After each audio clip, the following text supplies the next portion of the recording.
आइए हम लोग इससे पहले कि आज के संदेश में जाएं, क्योंकि पास्टर जी के द्वारा रहेगा, हम लोग एक गीत के द्वारा अपने आप को तैयार करेंगे। बहुत सुंदर गीत है, मुझे यीशु मिल गया, प्रभु यीशु मिल गया।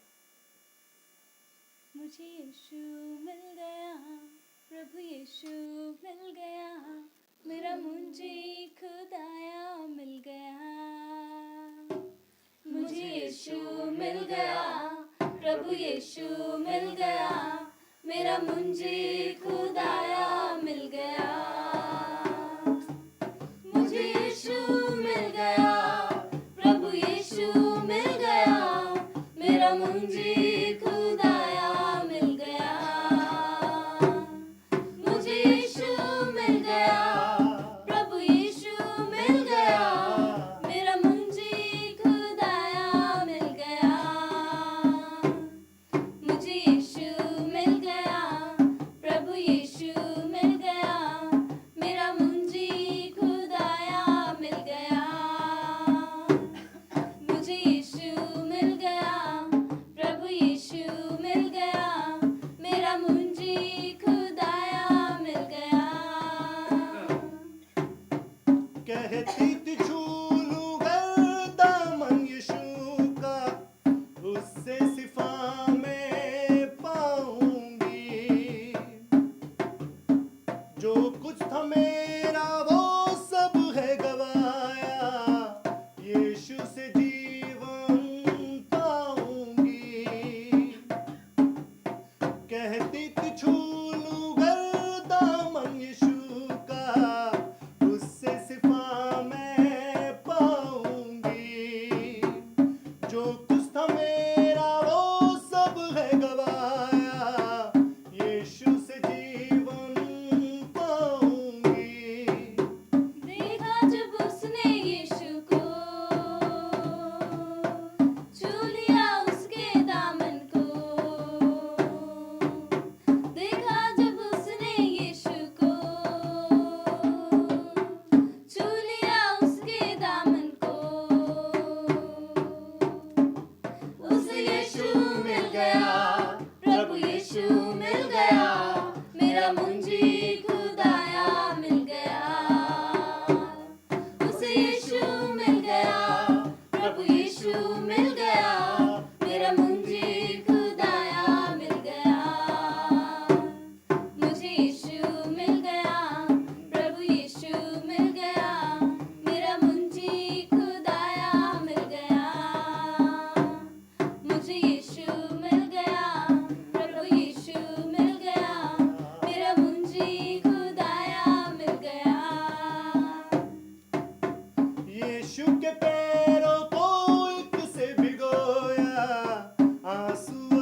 आप सबका स्वागत है आज के इस सभा में। और हम प्रभु के वचनों से पढ़ेंगे। अभी दो जगह से पढ़ रहे हैं हम लोग। नीति वचन का 3 अध्याय 5 और 8 और यशायाह का 50 वचन 2 और 3। तो आइए हम लोग पढ़ते हैं। कोई पढ़ सकता है? नीति वचन 3 पढ़ते 5 से। तू अपनी समझ का सहारा न लेना, वरन संपूर्ण मन से यहोवा पर भरोसा रखना। उसी को स्मरण करके सब काम करना, तब वह तेरे लिए सीधा मार्ग निकालेगा। अपनी दृष्टि में बुद्धिमान न होना, यहोवा का भय मानना और बुराई से अलग रहना। 8 ऐसा करने से तेरा शरीर भला चंगा और तेरी हड्डियां पुष्ट रहेंगी। Thank you. यशायाह का 50 अध्याय यशायाह 50 उसका 2 और 3 में यहाँ इस प्रकार से लिखा है, इसका क्या कारण है कि जब मैं आया तब कोई ना मिला, जब मैंने पुकारा तब कोई ना बोला। क्या मेरा हाथ ऐसा छोटा हो गया है कि छुड़ा नहीं सकता? क्या मुझ में उद्धार करने की शक्ति नहीं? देखो, मैं एक धमकी से समुद्र को सुखा देता हूं, मैं महानदों को रेगिस्तान बना देता हूं। उनकी मछलियां जल बिना मर जाती और बसाती। 3 मैं आकाश को मानो शोक का काला कपड़ा पहनाता और टाट को उनका ओढ़ना बना देता हूं। Thank you. प्रार्थना करते हैं। प्यारे पिता परमेश्वर, धन्यवाद देते हैं आज के इस समय को प्रभु, आज के इन वचनों को आपके हाथों में सौंपते हैं। आप मार्ग दिखाते हो, आप प्रभु अपने लोगों की अगुवाई करते हो, उनको संभालते हो, उनको सही रास्ते पे लेके आते हो पिता। और प्रभु जीवन भर आप उनके साथ रहते हो। प्रभु यीशु, आज हम आपकी उपस्थिति मांगते हैं, आपकी अगुवाई मांगते हैं प्रभु, जो हैं और जो सुन रहे हैं परमेश्वर, सबके लिए पिता उन सबको आपके हाथों में सौंपते हैं। धन्यवाद देते हैं परमेश्वर। प्रभु आप हमारे बीच में उपस्थित रहते हो। Thank you.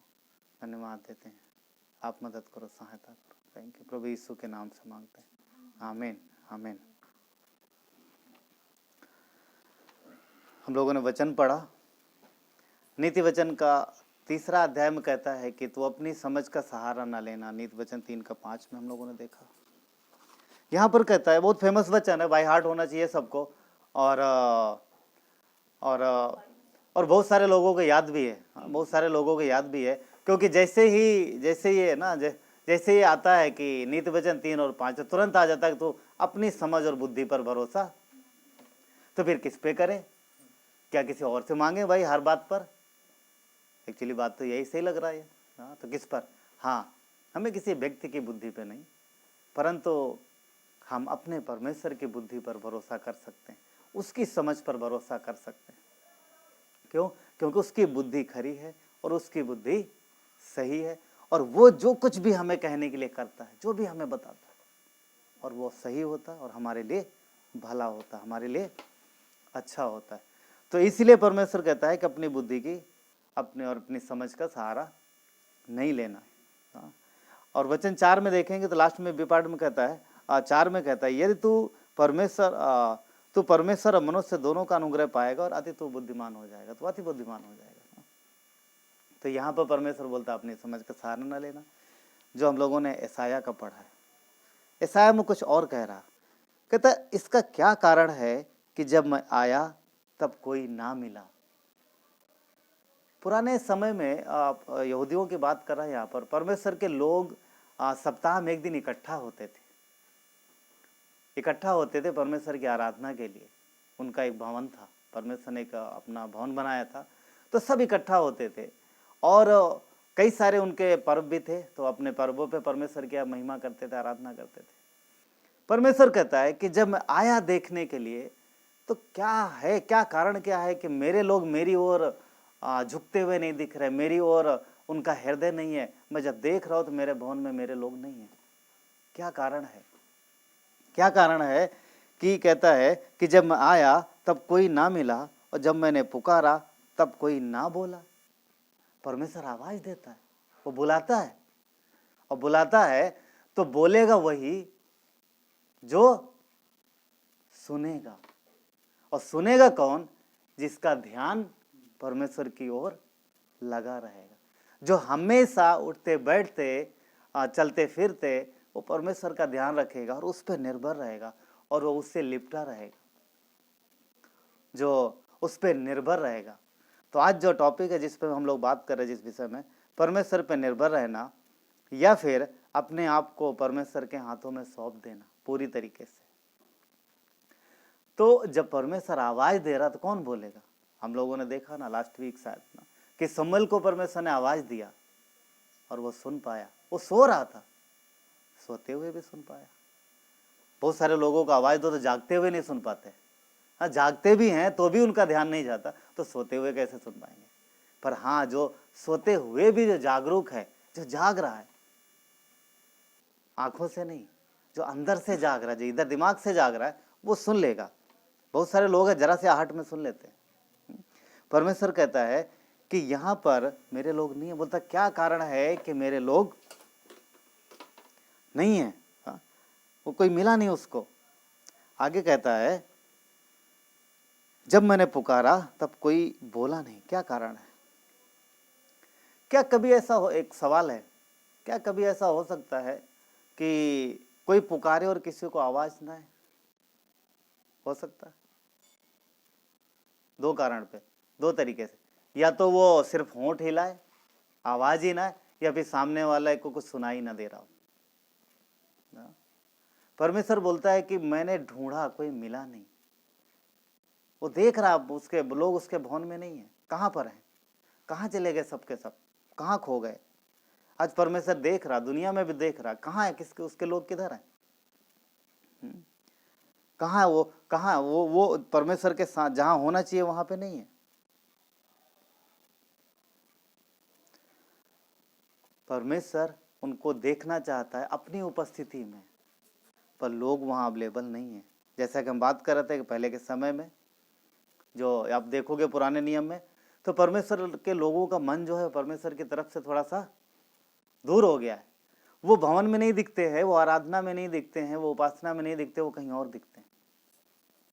क्योंकि उन्होंने अपनी खुशी को, अपनी जो खुशी और आनंद को उन्होंने परमेश्वर की बजाय दुनिया में ढूंढ लिया है। अपनी सुरक्षा वो संसार में ढूंढ रहे हैं।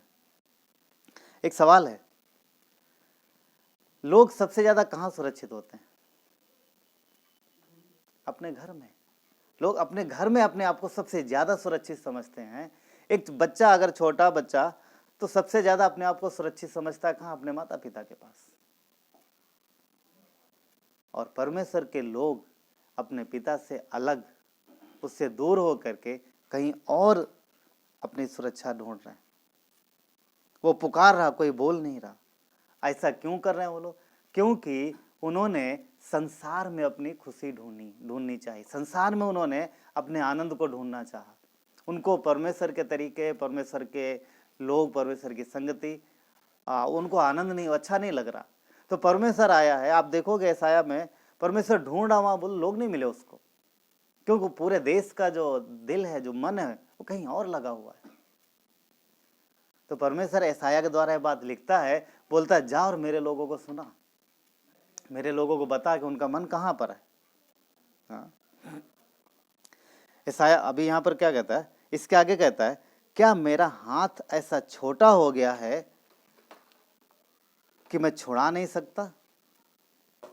क्या मेरा हाथ ऐसा छोटा हो गया है कि मैं छुड़ा नहीं सकता? क्या मुझ में उद्धार करने की शक्ति नहीं?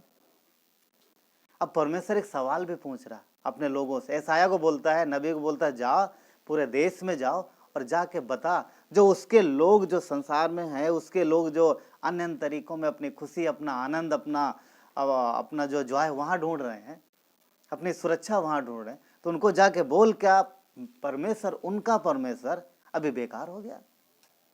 अभी उसके पास वो ताकत नहीं रही, उसके पास वो सामर्थ्य नहीं रही? तो अगर है तो फिर वो लोग उधर क्यों जा रहे हैं, क्यों दुनिया में जा रहे हैं? तभी कहता है, क्या मेरे पास छुड़ाने की शक्ति नहीं रही? क्योंकि उस समय के बहुत सारे लोग कई बार तकलीफ परेशानी में जाते थे, उनके ऊपर हमले होते थे, मीन्स वो कई बार गुलामी में चले जाते। तो परमेश्वर बोलता है, क्या इन सब चीज़ों से छुड़ाने की मेरे पास शक्ति नहीं है? अगर है तो फिर लोग क्यों जा रहे हैं? क्यों जा रहे हैं? क्योंकि उत्तर यही है, क्योंकि लोगों ने अपनी खुशी परमेश्वर के बजाय दुनिया में ढूंढना चाहा। उस समय वो लोग जो आसपास की जो जातियां थी वहां पर परमेश्वर के लोग जहाँ पर परमेश्वर उनको ला के बसाया था, जहाँ पर बसाया में जहाँ पर उनको रखा था, आसपास और भी बहुत तरीके की जातियाँ थी, तो वो उनकी चीज़ों को देख करके बहुत अट्रैक्ट होते थे और वो उधर जाते थे।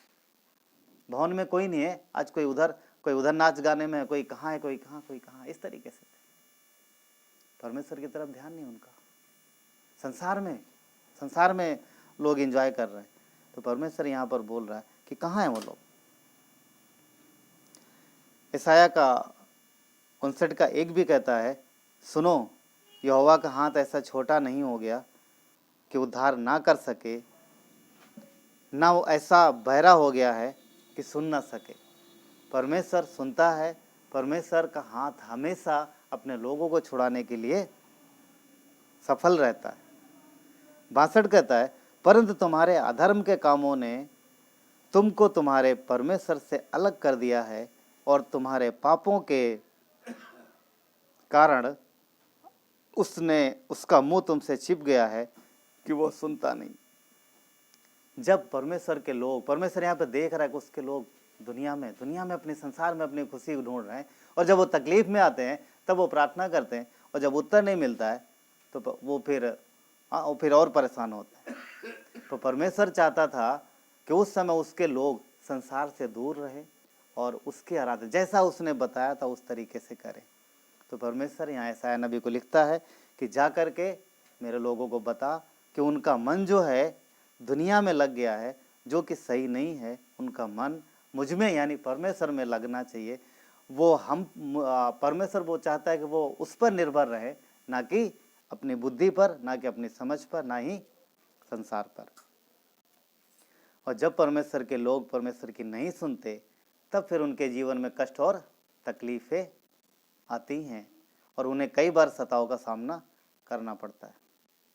परमेश्वर अपने लोगों से प्रेम करता है और उनके पापों से, ध्यान रहे, परमेश्वर अपने लोगों से प्रेम करता है।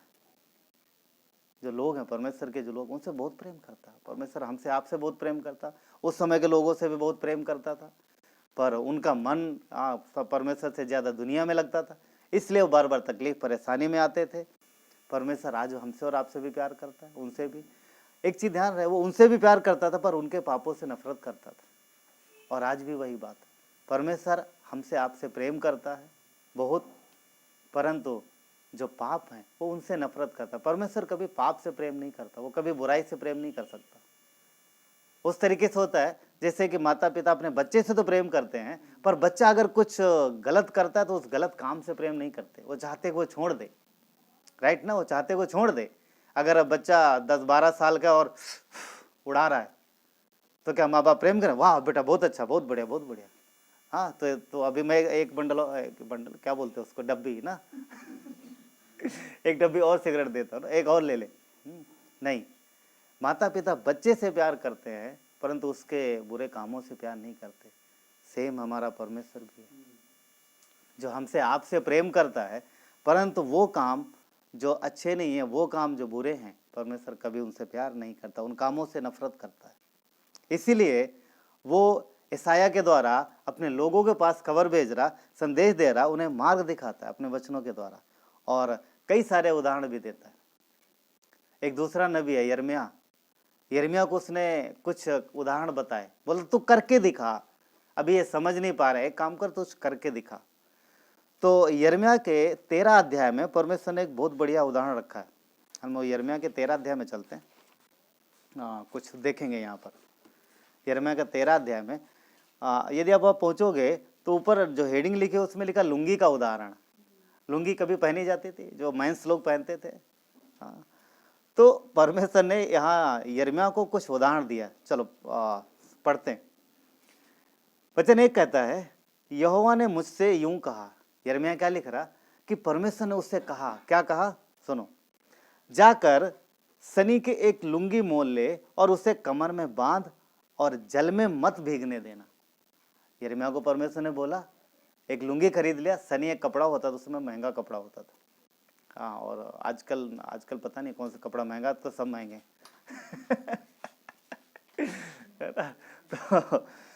तो उस समय बढ़िया कपड़ा, महंगा कपड़ा होता था। और यिर्मयाह नबी है, उसको परमेश्वर ने बोला, लुंगी लाया और बोला लुंगी पहन, पर इसको भीगने मत देना, पानी में मत भीगने देना। उसके बाद देखो कहता है कि तब मैंने एक लुंगी मोल लेकर यहोवा के वचन के अनुसार अपनी कमर में बांध ली। उसने लुंगी बाजार से खरीद ली और पहन भी लिया। आगे देखते हैं 3 कहता है तब दूसरी बार, अब जब कई दिन हो गए पहने हुए, तो दूसरी बार फिर परमेश्वर का वचन आया। अब क्या बोलता है, अब दूसरी बार यहोवा का ये वचन मेरे पास पहुंचा, जो लुंगी तूने मोल लेकर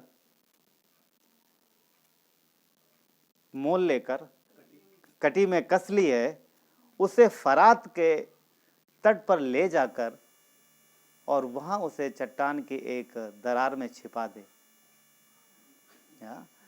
जो कमर में उसने बांध रखी है, तो कुछ दिन तो बांध के रखा, फिर उसके बाद फिर परमेश्वर का वचन आया कि एक काम करे, जो लुंगी है इसको ले और लपेट करके चट्टान की दरार में जहाँ मिट्टी है उसमें जाके छुपा दे। प्रभु मैंने अभी इतनी महंगी खरीदने के बोलो, वो तो पहन लिया, थोड़े दिन और पहन के रखने दो ना, थोड़ा और पुरानी हो जाए फिर।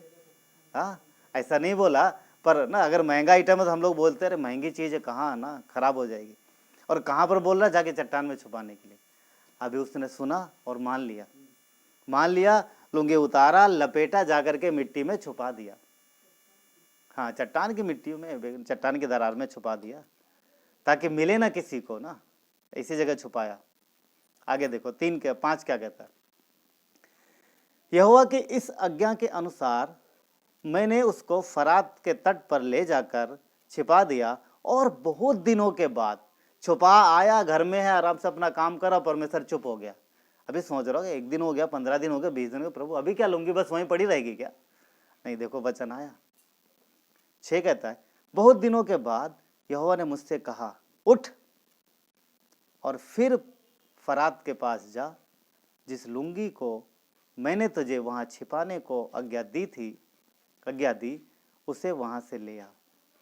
अब जो बोला था जा छुपा दे, अब बोलता निकाल के लेके आ। इसमें टाइम तो नहीं लिखा है, पर बहुत दिन बोला, शायद 15-20 दिन 25 दिन जो भी हो गया, 1 महीना 2 महीना हो गया होगा। जब गया निकालने, अब निकाल के लाया। वचन 7 कहता है तब मैं फरात के पास गया और खोद कर जिस स्थान में मैंने लुंगी को छिपाया था, वहां से उसको निकाल लिया, और देखो लुंगी बिगड़ गई थी, वो किसी काम की ना रही। समझ पा रहे? परमेश्वर ने ये काम यिर्मयाह नबी को बोला, तो कर, और करके उन्हें दिखा। वो तब तक अच्छी थी जब तक उसके शरीर में थी, क्योंकि वहां देख रेख हो रही थी, वहां संभाली जा रही थी। और वो लुंगी को जब जाके छुपा के आ गया, अपने से अलग कर दिया, वहां मिट्टी में ना, जो मिट्टी में दबा दिया, धीरे धीरे बिगड़ गई। लुंगी यिर्मयाह के पास जब तक थी तब तक वो सुरक्षित थी। प्रभु के लोग, परमेश्वर ये एक चित्र दिखा रहा है, परमेश्वर एक चित्र दिखा रहा है अपने लोगों को, कि जब तक तुम मेरे पास हो, मुझसे लिपटे हो, क्योंकि कलीसिया उसकी देह है, जब तक लोग उसकी देह के साथ संगति में बने हैं, परमेश्वर के साथ उनकी फेलोशिप है, उस पर निर्भर हैं, तब तक वो सुरक्षित है। अन्यथा संसार में, क्योंकि मिट्टी में वो एक क्षमता है कि किसी भी चीज को वो अपने जैसा कर लेती है, धीरे धीरे। जब वो उसमें दबाई गई तब तो वैसी थी, लुंगी की बात कर रहे हैं, पर जब 15 दिन हो गए, 20 दिन हो गए, तो धीरे धीरे क्या हो रहा, मिट्टी का असर उस पर हो रहा है और वो बदल रही है। कहने का मतलब क्या, परमेश्वर यहाँ क्या बताना चाह रहा है, संसार में वो ताकत है कि उसके लोगों को वो अपने जैसा बना ले धीरे धीरे।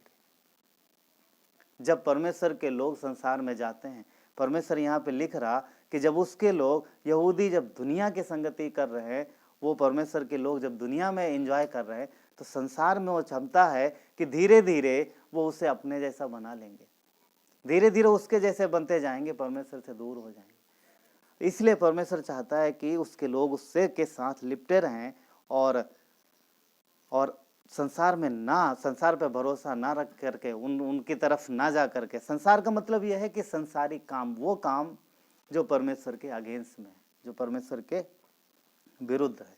इसका मतलब ये नहीं है कि हम घर में ही बैठे रहे, हमेशा दुनिया में जाए ना, हम संसार में रहते हैं। पॉइंट ये नहीं है बोलने का मतलब ये है कि हर काम में निर्भर रहना, परमेश्वर पे भरोसा रखना और परमेश्वर की बुद्धि और समझ के अनुसार काम करना। अगर कोई ज़रूरत पड़ जाती है कभी, तो हम लोग कभी ना फटाफट ना पुराने समाज पुराने तरीके के हिसाब से अपना तरीका बुद्धि लगाते हैं। किसी कोई भी जरूरत पड़ी फटाफट सोचते कौन मदद करेगा, तुरंत हम सोचते हैं। और हमारा दिमाग सबसे, अगर पैसे की जरूरत है सबसे अमीर आदमी की तरफ जाएगा ध्यान, अगर शरीर में कोई अगर घर की कोई जरूरत तो हम लोगों की तरफ ना देखते। अच्छा है, कुछ बुरा नहीं है। तो परमेश्वर कहता है कि पहले हम अपनी जरूरतों के लिए परमेश्वर पर निर्भर हों और प्रार्थना करें, और फिर परमेश्वर मार्ग दिखाता है, वो रास्ता दिखाता है। इंसान हो सकता है इनकार कर दे, जिस पर हम भरोसा रखें, तो परमेश्वर जब रास्ता दिखाएगा तो फिर वो सही रास्ता दिखाएगा। लुंगी जब निकाल के लाया तो पूरी बिगड़ गई, पहनने लायक नहीं रही। 1 महीने बाद कैसा हो जाएगा, पूरा छेद गल जाएगी। देख रहा होगा इतना महंगा लुंगी, पर ठीक है, लुंगी महंगी है पर परमेश्वर के लोग उससे बहुत ज़्यादा महंगे, उसमें तो कुछ भी नहीं है ना। तो कई बार परमेश्वर कई सारी चीज़ें करता दिखाता है। यहाँ पर जो बिगड़ जाना जो शब्द है ना, इसके विषय में पढ़ रहा था, तो बिगड़ जाना शब्द है जो इब्रानी भाषा में उसको कहते हैं सचेत, ओके स्पेलिंग लिखो, SHACHATH, तो साचेत यानी नष्ट करना, बर्बाद होना, भ्रष्ट हो जाना, नैतिक रूप से बर्बाद हो जाना। तो समझ रहे हैं कि यहाँ पर जो नष्ट होना है, तो परमेश्वर ने लुंगी का जो उदाहरण दिया, तो उसके लोग जब दुनिया पे निर्भर रहेंगे, संसार के कामों के तरीके से जब अपने आप को अपना जीवन बिताएंगे और वो चीज़ें उसके अंदर आएंगी, तो परमेश्वर कहता है कि वो धीरे धीरे भ्रष्ट हो जाएंगे, नैतिक रूप से वो सुधरने के बजाय बिगड़ जाएंगे। जबकि परमेश्वर चाहता है कि उसके लोग अपना जो भरोसा है प्रभु पे बना के रखें, उसके साथ लिपटे रहें, उस पर निर्भर रहें, अपने आप को उसके हाथों में सौंप दें। और हम यहाँ पर देखते हैं कि यहूदियों के अंदर वो चीज़ नहीं थी, इसलिए परमेश्वर उन पर अपने नबी के द्वारा उन्हें बता रहा और परमेश्वर उन पर अपनी इच्छा प्रकट कर रहा। अय्यूब 26:6 कहता है कि अधोलोक उसके सामने उगड़ा रहता है और विनाश का स्थान ढका नहीं रहता। कहने का मतलब ये है कि जब परमेश्वर के लोग, स्पेशली वो संसार की बात नहीं करता यहाँ पर अपने लोगों की बात कर रहा, क्योंकि आवाज़ किसको दे रहा, अपने लोगों को, बुला किसको रहा, अपने लोगों को। वो अपने लोगों को सिखा रहा कि हम यदि परमेश्वर से दूर अगर हम संसार में खुशी ढूंढेंगे तो वहाँ पर फिर तकलीफ और परेशानी ही है। और जैसा कि बोलता है कि वो बिना ना कि यहाँ पर जो दिख रहा विनाश, यानी बिना इंतजार करता रहता है। परमेश्वर के लोग यदि अलग हो जाते हैं और संसार में अपनी खुशी ढूंढते हैं, तो यहाँ पर शैतान उनका इस्तेमाल करता है। एक चीज़ और साथ ही साथ, यदि हम परमेश्वर पर भरोसा ना करके, उस पर विश्वास ना करके, उसके साथ ना चल करके यदि हम दुनिया में खुशी ढूंढते हैं, तो फिर ऐसा होता है कि परमेश्वर भी हमारा इस्तेमाल नहीं कर पाता। कुछ देर पहले हम लोग सुन रहे थे कि मुंबई कलीसिया में लोग इतना ग्रो अप इसलिए हुए क्योंकि उन्होंने परमेश्वर पे अपना भरोसा रखा। उन्होंने अपनी खुशी, अपना जो शांति, अपना प्रेम, अपना जॉय, अपना आनंद, अपनी सब कुछ, अपना तरक्की, सब कुछ उसने परमेश्वर के द्वारा देखा, परमेश्वर में देखा, यीशु में देखा, और आज वो है। पर बहुत सारे लोग हमने कई सारे लोगों को देखा है कि कलीसिया में होने के बावजूद भी उनका सारा तौर तरीका मतलब वो भरोसा संसार पे रखते हैं और अपने जीवन का और अपने जीविका का सारा कुछ उनको लगता है कि परमेश्वर दुनिया के तरीके से ज़्यादा सही है, परमेश्वर पे भरोसा रखने के बजाय उधर ज़्यादा बेस्ट। तो फिर ग्रो अप नहीं है, क्योंकि निर्भर नहीं है ना। परमेश्वर फिर काम कैसे कर पाएगा यदि हम उस पर बिलीव करते। स्टेप आगे देखते। यिर्मयाह को उसने एक उदाहरण और दिया है, क्योंकि परमेश्वर चाहता है कि उसके लोगों से उसकी महिमा हो। कौन माता पिता नहीं चाहते कि उसके बच्चे बढ़े और तरक्की करें। तो परमेश्वर एक उदाहरण और देता है, हम लोग देखते हैं यिर्मयाह के 18 अध्याय में देखेंगे। 18 में एक उदाहरण और है, जिसने पढ़ा उसको पता रहेगा। 18 अध्याय में परमेश्वर यहाँ पर यिर्मयाह को ले जाता है कुम्हार के पास। कुम्हार सब लोग जानते हैं। कुम्हार हम सब जानते हैं कुम्हार कैसा होता है। कुम्हार कैसा होता है, कुम्हार का काम कैसा होता है एक्चुअली ना। कुम्हार के पास ले जाता है और यिर्मयाह वचन 18 का 1 कहता है कि यिर्मयाह यिर्मयाह की ओर यिर्मयाह की ओर से ये वचन यहोवा की ओर से ये वचन यिर्मयाह के पास पहुंचा, उठ कुमार के पास जा और वहां मैं तुझे अपने वचन सुनाऊंगा। 3, इसलिए मैं कुमार के घर गया और क्या देखा कि वो चाक पर कुछ बना रहा है। उसने यिर्मयाह पहुंच गया कुमार के पास। कुमार ना बहुत जगह देखा होगा तो उनका बड़ा होता था पहला पत्थर का, उसके ऊपर मिट्टी रखते थे और कुछ बनाते थे। यहाँ यिर्मयाह पहुंच गया, देख रहा। अब परमेश्वर ने बोला जाने के लिए तो चला गया। खैर सवाल नहीं किया क्यों जाऊँ वहाँ, मैंने तो ऑलरेडी बहुत बार देखा कुमार को, पर परमेश्वर ने फिर बोला जाने के लिए गया। क्या देख रहा है कि कुम्हार कुछ बना रहा, कुम्हार कुछ बना रहा। वचन 4 में कुछ अलग है। कहता जो मिट्टी का बर्तन वो बना रहा था वो बिगड़ गया है। तब उसने उसी का दोबारा बर्तन अपनी समझ के अनुसार बना लिया। अब जब कुम्हार बनाया तो वो बिगड़ गया, ठीक से बना नहीं, तो कुम्हार क्या करेगा फिर? क्या टेढ़े मेढ़े बर्तन को रखेगा? नहीं रखेगा। मिट्टी थी, उसने तोड़ा मोड़ा, फिर उसने सेट किया और फिर बनाया, फिर बन गया। अब परमेश्वर यहां यिर्मयाह कुछ बता रहा। 5, तब यहोवा का यह वचन मेरे पास पहुंचा, हे इज़राइल के घराने, यहोवा की यह वाणी है कि इस कुम्हार के समान तुम्हारे साथ क्या मैं काम नहीं कर सकता? परमेश्वर कह रहा है इस कुम्हार के समान क्या मैं तुम्हारे साथ ऐसा काम नहीं कर सकता? देखो जैसे मिट्टी कुम्हार के हाथ में रहती है, वैसे ही हे इज़राइल के घराने तुम भी मेरे हाथ में हो। परमेश्वर कह रहा कि जैसे कुम्हार मिट्टी को बनाता, परमेश्वर वैसा अपने लोगों के एक चित्र दिखा रहा है, वैसे तुम मेरे हाथ में, मैंने तुम्हें बनाया है। अब एक बार बर्तन बिगड़ गया तो बोलता कुम्हार दोबारा बना रहा, तो क्या मैं ना करूं? अब सवाल ये पैदा होता है, कुम्हार ने तो मिट्टी को तोड़ मरोड़ के फिर बना दिया, तो परमेश्वर हमको क्या कैसे बनाएगा? आगे बताता है ना, चलो देखेंगे। देखो 7 कहता नहीं, वो यही तक रहते 6 तक। तो यहां पर क्या कहता है, क्या मैं तुम्हारे साथ ऐसा ना करूं? ये परमेश्वर है। और कुम्हार, यिर्मयाह ने क्या देखा कि कुम्हार एक बर्तन बना रहा है। कुम्हार कई सारी चीजें बनाते हैं, बर्तन बनाते हैं, मटकी, गमला, बहुत कुछ बनाते हैं और बाजारों में मिलता भी है। यहाँ के कुम्हार तो कुछ और भी बनाते हैं, जिसको लोग पता नहीं, कुछ ना ऐसा कुछ रखा रहता है। ओके वो अलग मैटर है। मैं देख रहा था क्या एक दिन, तो बाद में मुझे पता चला। अच्छा ठीक है वो तो चलो ठीक, वो भी उपयोग की चीज़ है, कुछ गलत नहीं है, मगर उनके हिसाब से। पर बात आते हैं हम लोग, बहुत सुंदर सुंदर चीज़ें मिट्टी की होती हैं और वो बनी रहती हैं और घर की शोभा को बढ़ाती है। तो जरा कुम्हार के काम पे ध्यान देते हैं। परमेश्वर कहता है क्या मैं तुम्हारे साथ कुम्हार जैसा बर्ताव ना करूं? हाँ, कुम्हार कैसे करता है? पुराने लोग जानते होंगे। सबसे पहले वो तालाब से क्या करता है? मिट्टी निकालता है। तालाब में जाएगा, ठंडे ठंडे पानी है, जैसा भी आजकल पानी का नाम सुन के सबको ठंडी लगने लगती है, तो तालाब में जाएगा, पानी से मिट्टी निकालेगा और उसके बाद कुछ समय के लिए मिट्टी छोड़ दिया जाता है। दूसरा पहला क्या है? मिट्टी निकालेगा, मिट्टी ला के रखेगा। मिट्टी कुछ दिन वैसे ही पड़ी रहती है। क्यों पड़ी रहती? अभी पता चलेगा, बहुत लोग जानते हैं। उसमें से पानी निकल जाता है, थोड़ा सूख जाती है, थोड़ा टाइट हो जाती है। तीसरा काम क्या करेगा?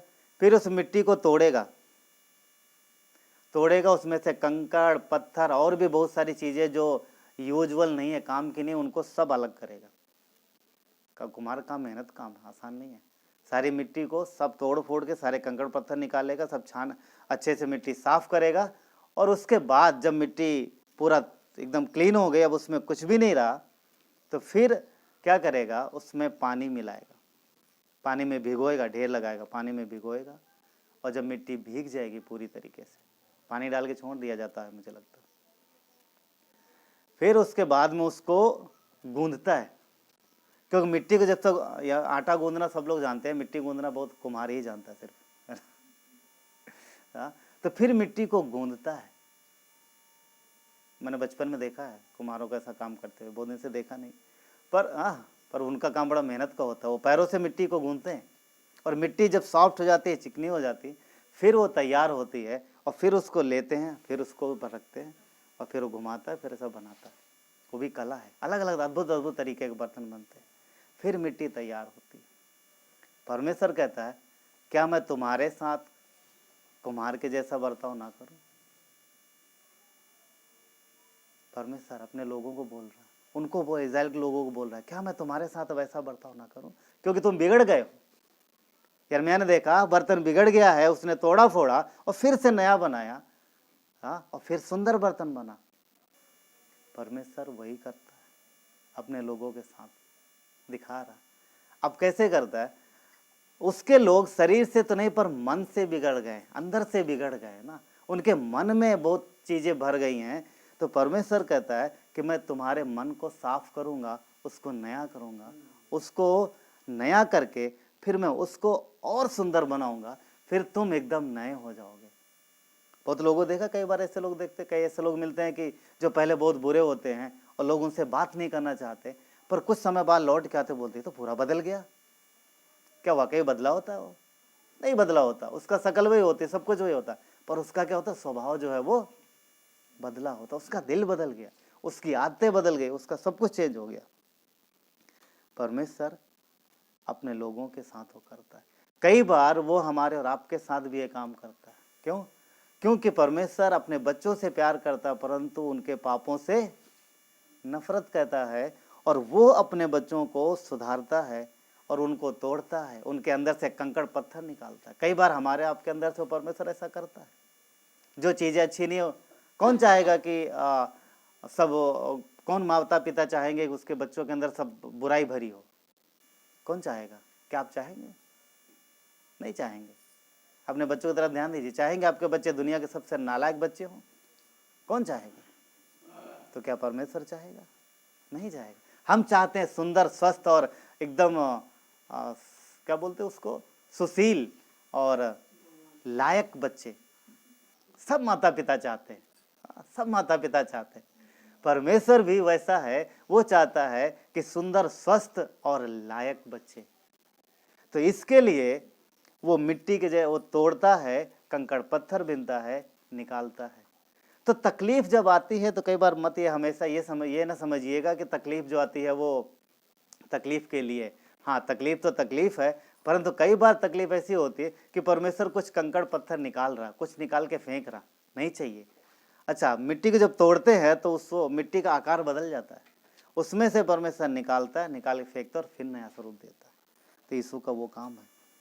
तो अगर किसी तकलीफ, परेशानी, आप सफरिंग में गुजर रहे हैं, यानी कष्ट में गुजर रहे हैं, तो परमेश्वर साथ में है। वो कंकड़ पत्थर निकाल के फेंकेगा और फिर सुंदर बनाएगा और वो खुशबूदार होगा और फिर तारीफ होगा। सोचो, लखनऊ महोत्सव लगता है, कई बार यहाँ पर भी, कानपुर महोत्सव भी लगता होगा अभी तक तो, हाँ, कई सारे बड़े बड़े मेले लगते हैं। इटावा में भी लगता है, सुना, इटावा में भी है। तो देखेंगे कितना खूबसूरत बढ़िया मिट्टी के बर्तन आते हैं, उनकी कीमत कितनी होती है, कीमती होते हैं वो लोग। कांच के बर्तन कई बार कितना कीमती होते हैं, कांच भी ज़्यादा ना, मिट्टी। तो यहाँ पर बात मिट्टी की हो रही, तो मिट्टी के खूबसूरत गमले होते हैं, उसमें पौधा रखा होता है, और वो लोग, और वही मिट्टी आपके पैरों के नीचे है, उसकी कोई वैल्यू नहीं है, और वही मिट्टी वहाँ रखी है और उसकी वैल्यू है। क्यों? क्योंकि वो कुम्हार के हाथों से बन के आई है, तब वैल्यू है। तो परमेश्वर हमारा कुम्हार भी है और हमें आपको बनाता है, पर ऐसे समय में जब वो हमें आपको बना रहा है तो हमें हाँ बोलना है और उसको बनाने के लिए अलाउ करना है। क्योंकि अगर हम भाग जाएंगे, अलग हो जाएंगे, तो फिर वो बना नहीं पाएगा। हाँ, इसलिए अलाउ करना। कई बार कुछ चीज़ें होती है तो हमारा दिमाग चलने लगता बहुत, अरे यार यहाँ क्या हो रहा है, हाँ, उधर देखो वो तो सब एकदम फिट है, वो तो तालाब में है ना भाई, जो तालाब में है उस मिट्टी को कुम्हार थोड़ी ना छुएगा, जो तालाब से बाहर आ गई है मिट्टी को कुम्हार उस मिट्टी को बनाएगा, तालाब वाली मिट्टी को नहीं बनाएगा। हाँ, तो हमें उसने तालाब से निकाल लिया है। तो आशा किस पर है? जो उसके बच्चे, हम पड़ोसियों के बच्चों से आशा नहीं करते, हम अपने बच्चों से उम्मीद करते हैं जिनकी हम परवरिश करते हैं। राइट? परमेश्वर हमारी और आपकी परवरिश कर रहा है, एक तरीके से वो हमें और आपको बना रहा है। तो हमसे आपसे उम्मीद है उसकी, वो हमें और आपको बढ़ाएगा, पर इसके लिए वो हमें और आपको तैयार कर रहा है। हाँ, ये सारे प्रोसेस कर रहा है। वो तालाब से निकाल रहा है, भिगो रहा है, फिर तोड़ रहा है, फिर कंकड़ पत्थर निकाल रहा है, फिर गूंथेगा और फिर सजाएगा, और फिर एक दिन वैल्यूअल बनाएगा। जब सब देखेंगे आंखें, हाँ ये कैसे थे, कैसे हो गए, अभी इतनी चमक कहाँ से आ गई। ये परमेश्वर का काम है। इसलिए अपने आप को परमेश्वर के हाथों में पूरी तरह सौंपिए, उससे लिपटे रहिए और परमेश्वर को अपने जीवन में काम करने दीजिए। कई बार मसीह लोग क्या होता है, वो अपनी समझ का सहारा बहुत लेते हैं, बहुत दिमाग लगाते हैं, पर कुछ बुरा नहीं है दिमाग लगाना, पर परमेश्वर की बुद्धि ज़्यादा जरूरी। हमसे और आपकी बुद्धि से ज़्यादा वो वैल्यूअल है, बहुत अच्छी है। हम उस पर भरोसा कर सकते हैं, परमेश्वर विश्वासी होगी। अपने आप को सौंप देना है, छोड़ देना है, अपने आप को निर्भर कर देना। प्रभु आपने हमें तालाब से निकाल लिया, आप तोड़ रहे हो, आप बना रहे हो, निकालो कंकड़ पत्थर। मैं और मेरा परिवार आपका है, जिधर ले जाओगे जो कहोगे वो करेंगे। परमेश्वर को सौंप, फिर तभी कुमार बना पाएगा, तभी वो बना पाएगा। अगर देखेंगे हम लोग प्रेरितों के काम में एक बहुत बढ़िया उदाहरण है। प्रेरितों काम के 27-28 अध्याय में देखोगे तो पौलुस को रोम ले जाया जा रहा है एक जहाज के द्वारा, और वहां पर आंधी आती, वहां पर आंधी और तूफान आता है, और जहाज में काफी सामान होता है, कई सारे लोग होते हैं, और बड़ा तूफान आता है। उधर वचन कहता है कि जमीन की तरफ से एक आंधी आई है। प्रेरितों काम में चलते हैं, और वहां पर एक बड़ा खतरनाक मंजर दिखता है। समंदर में अंधेरा रहता है हमेशा, कभी भी रोशनी नहीं होती, क्योंकि वहां कौन खंभा लगाएगा बिजली का, है ना, वहां कौन तार बिछाएगा। वहां आज भी अंधेरा है समंदर में। धरती पर शहरों में सब कुछ लाइटें रहती है, सब कुछ रहता है, समंदर में आज भी घनघोर अंधेरा रहता है। कुछ जो लाइट जो वहां पर जो जहाज वगैरह चलते हैं उनकी लाइटें हैं तो हैं, और उस समय तो जहाज में भी वही जो उनके मसाले वगैरह होती होंगी। तो देखते हैं यहाँ पर कि एक आंधी आती है, और वो जहाज जो है वो उनका संभल नहीं रहा एक्चुअली। कोई एक दो कुछ वचन पढ़ते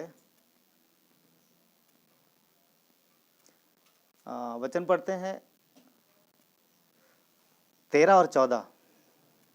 इस प्रकार लिखा है कि जब कुछ कुछ दक्षिणी हवा बहने लगी, 27 का 13 और 14, तो ये समझ कर कि हमारा अभिप्राय पूरा हो गया है, लंगर उठाया और किनारा धरे हुए क्रेते के पास से जाने लगे।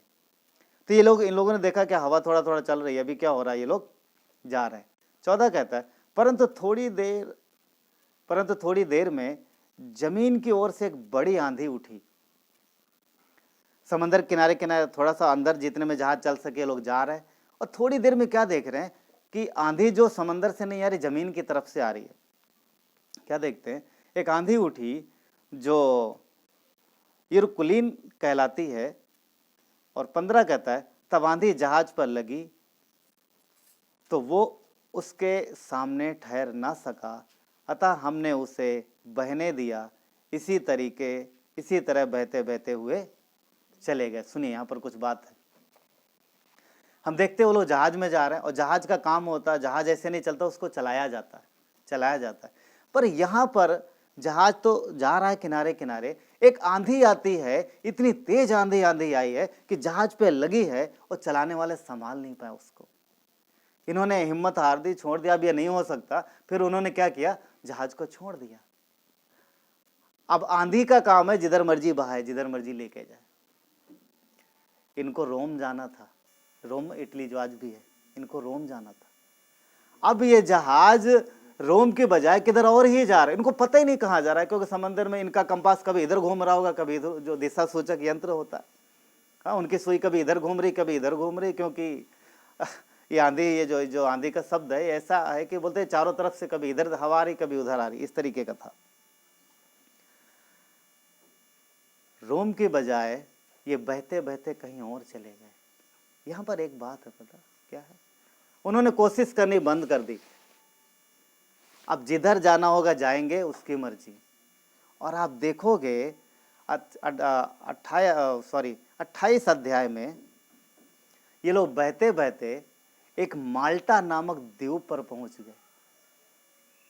एक द्वीप पर पहुंच गए जो रोम से आज बता कर लगभग 1000 किलोमीटर के आसपास की दूरी पर है, और चारों तरफ पानी और द्वीप है। वो वहां पहुंच गए। जाना कहाँ था? रोम। और पहुंच कहाँ गए? उस द्वीप पर। उस द्वीप पर पहुंच गए। वो आदिवासी लोग थे, किसी को कुछ नहीं जानते थे। इनका जहाज टूटा उस द्वीप के किनारे। पूरी आंधी पर जहाज मजबूत रहा, जब किनारे पहुंचने वाले होंगे तब जहाज टूट गया। कैसे न कैसे करके वो लोग किनारे पहुंच गए। ठंडी का सीजन है, ठंड शुरू होने वाली है, और जैसे किनारे जमीन पे पहुंच गए तो वहां के लोग इकट्ठा हो गए। कहाँ के? उस द्वीप के जो वहां पे थे। उन लोगों ने उनके लिए अरेंज किया। अरे तो ना ये लोग आ गए, कैसा ठंडी में। तो वहां पर देखोगे कि उन लोगों ने आग जलाए, आग इकट्ठा की, आग जलाया, और ये सब आग ताप रहे हैं, और पौलुस भी वहीं पर है। और अचानक एक सांप आया और उसके हाथ में लिपट गया। ऐसा पौलुस के हाथ में लिपट गया और उसको काट लिया। जब लोगों ने देखा है उसको सांप ने काट लिया, तब उनको, उनकी मान्यता थी, उनकी अलग सभ्यता थी, उनकी अलग भाषा थी, ये लोग उसकी भाषा भी नहीं समझते थे। पर जब सांप ने काटा तो उनको लगा कि ये हत्यारा है, ये पापी है, क्योंकि उनका मान्यता था कि मान्यता था उस समय कि जब सांप काटता है उन्हीं लोगों को काटता है जो पापी और हत्यारे होते हैं। तो जब पौलुस को काट लिया तो इनको लगा कि यार ये व्यक्ति वैसा ही है, हत्यारा है और पापी है। तो दूर उससे देखते रहे। 10 मिनट हो गया, 20 मिनट हो गया, वो सोच रहे हैं अभी इसका हाथ फूल जाएगा और ये मर जाएगा। 20 मिनट हो गए, आधा घंटा हो गया, 1 घंटा हो गया, 2 घंटा हो गया, उसको कुछ हो ही नहीं रहा। उनके हिसाब से थोड़ी देर में ही उसको मर जाना चाहिए। जब इन्होंने देखा इसको कुछ हो नहीं रहा तो उन्होंने समझा कि ये तो महापुरुष है, ये तो कोई महान व्यक्ति है, और वो सब उसके पास आ गए पौलुस के, सब उसके पास आ गए पौलुस के। हाँ, और आगे देखेंगे क्या हुआ पता। उसके पास आए, उनकी सेवा टहल करी, और वहाँ का जो मुखिया था वो अपने घर उनको ले गया। और उसके बाप को एक रोग था, उसको बुखार आता था और दस्त लगे थे, खूनी दस्त जिसको बोलते हैं ना, वो दस्त थे, बहुत दिनों से ठीक नहीं हो रहा था। और पौलुस ने उसके लिए प्रार्थना करी, वो ठीक हो गया। उसके बाद वहाँ वचन कहता है कि वहाँ बहुत सारे लोगों की बीमारी ठीक हो गई और बहुत सारे लोग ठीक हो गए। आज आप देखोगे तो पूरा देश विश्वासी है पौलुस के द्वारा। 3 महीने पौलुस वहाँ रहा और परमेश्वर ने उसको 3 महीने बहुत अच्छे तरीके से संभाला, और बहुत अच्छी तरह उन लोगों ने उनकी सेवकाई की, मीन्स आवभगत किया, उनको बहुत अच्छे से रखा, क्योंकि सर्दी का सीजन वो लोग चाहते थे कहीं ऐसी जगह बिताए जहाँ पर सुरक्षित हो, और परमेश्वर ने वहाँ पहुँचा दिया। और जब वो आगे का इंतजाम भी किया रोम जाने के लिए, और वहाँ से निकले, उनको नहीं पता था वो कहाँ जाने वाले थे। परमेश्वर ने उनको वहाँ पहुँचाया जहाँ पर वो ले जाना चाहता था। तो कई बार हमें, जब हम अपने समझ और बुद्धि का सहारा लगाते हैं, कई बार परमेश्वर का बहाव, पवित्र आत्मा बहाव हमें इस तरफ लेके जा रहा है, तो हमारी समझ से परे होता है, तो हम उल्टा जाने की कोशिश करते हैं। तो जब बहाव के विपरीत जाते हैं तो हम थकते हैं। इसलिए परमेश्वर पे भरोसा रखना है और अपने आप को छोड़ देना। प्रभु सब कुछ आपका, आप जिधर ले जाना चाहोगे हम जाएंगे, और एक दिन हम और आप देखेंगे। यदि हम उस पर भरोसा करते हैं, पूरी तरह निर्भर रहते हैं, तो आज का दिन और आने वाले कुछ साल बाद आप देखोगे कि परमेश्वर आपको बहा के किस तरफ ले जा रहा। मतलब ये है कि परमेश्वर आपके जीवन को कहाँ लेके जा रहा, वो अद्भुत जगह पे लेके जाएगा, आपके जीवन में वो काम करेगा। भरोसा रख, सिर्फ एक क्षेत्र नहीं, हर क्षेत्र के लिए यही चाहता है। पुराने नियम में हम लोगों ने जो पढ़ा, उसके लोग भरोसा नहीं रख रहे थे, यकीन नहीं कर पा रहे थे। परमेश्वर इस तरफ ले जाना चाह रहा हो, दूसरी तरफ जा रहे हैं, तो वहां पर और अपने नबियों के द्वारा आता है और बात करता है कि मेरे लोग मेरी सुन नहीं रहे, मेरे लोगों का मन जो है मुझसे अलग दूर हो गया है। क्या उसका हाथ, कहता है क्या यहोवा का हाथ छोटा हो गया? नहीं, उसका हाथ छोटा नहीं है। तो वो चाहता है कि हम उस पर निर्भर रहें, पूरी तरीके से लिपटे रहें, और जिधर ले जाना चाहता ले जाए। यीशु मसीह अच्छा चरवाहा है, अपनी भेड़ों को अच्छी जगह ले जाता है। परमेश्वर उस नाव में, वो तूफान नाव में आया, नाव में लगा, परंतु वो देखो कहाँ पहुंच गया ना। रोम जाते तो शायद वो द्वीप रह जाता, पौलुस के द्वारा परमेश्वर ने उस द्वीप को बचाया। अद्भुत काम ना हमारे आपके जीवन। परमेश्वर अमेजिंग तरीके से, हमें उस पर निर्भर रहना है, अब उसको सौंप देना है, और जिधर परमेश्वर ले जा रहा है उसको जाने देना। आप देखोगे इसका मीनिंग ये है कि हम अपनी समझ के तरीके से नहीं, परंतु परमेश्वर की बुद्धि और उसकी समझ के तरीके से काम करें। और ऐसा हम देखते हैं, हमारे पास्टर को देखते हैं, पास्टर काल के जीवन को देखते हैं, उन्होंने अपने आप को सौंप दिया उन पर। प्रभु जिस तरफ ले जाना ले जाए, ले जाए। आज ऐसा देखते हैं, हम लोग बात करते हैं ना, एक कितना बड़ा बड़ा स्कूल है, एक अनाथ आश्रम है, बहुत बड़ा ना, और इतनी सारी कलीसियाँ हैं पूरे देश में, हजारों लोग लाया परमेश्वर। किसकी वो तूफान, वो जो तूफान आ रहा है, जब उस तूफान के ना, जब उसके विरुद्ध जाने की कोशिश करते तो वहाँ बहुत तकलीफ है। तो बहने दो, जाने दो, सौंप दिया परमेश्वर के हाथ में। बच्चे कैसे, छोटे बच्चे मम्मी पापा के हाथ में सौंप देते हो, माँ बच्चे गोद में उठा के लेके चलती है, वो पूछते नहीं मम्मी किधर जा रहे हैं हम लोग, सुरक्षित है। तो हम लोग कई बार हमें वैसा, परमेश्वर को वैसा हार्ट चाहिए, वैसा दे। तो हमें सौंपना अपने आप को, और परमेश्वर हमारे आपके जीवन में भला चाहता है। वो कुमार भी है और वो पिता भी है, और वो चाहता है कि उसके बच्चे एकदम तंदुरुस्त हों, स्वस्थ हों और एकदम लायक हों। आमीन। चलिए प्रार्थना करते हैं। परमेश्वर धन्यवाद देते हैं प्रभु आज इस संदेश के लिए परमेश्वर, और प्रभु इन वचनों के लिए प्रभु, और आपके लोगों के लिए पिता। पुराना नियम हमारे लिए एक उदाहरण है प्रभु, क्योंकि उन लोगों ने आपके विरुद्ध जाने का निर्णय लिया पिता, और उनके जीवन में बहुत सारे तकलीफ परेशानियों का सामना उन्हें करना पड़ा प्रभु। आज भी हम कई बार तकलीफ परेशानी में जाते हैं पिता, पर आज हम आपके हाथ में हैं, और आप हमारे कुम्हार हो प्रभु। हमारे जीवन से कई बार कंकड़ पत्थर निकालते हो पिता, जो ज़रूरी नहीं है, वो हमें नुकसान पहुंचा रहे हैं प्रभु। हम अपने आप को आपके हाथों में सौंपते हैं पूरी तरीके से प्रभु, हम आपको सौंप देते हैं पिता, और आप हम सबके जीवन में काम करो प्रभु। थैंक यू, धन्यवाद देते हैं, आपकी महिमा करते हैं, सारा आदर गौरव महिमा आपको देते हैं। प्रार्थना प्रभु यीशु के नाम से मांगते हैं।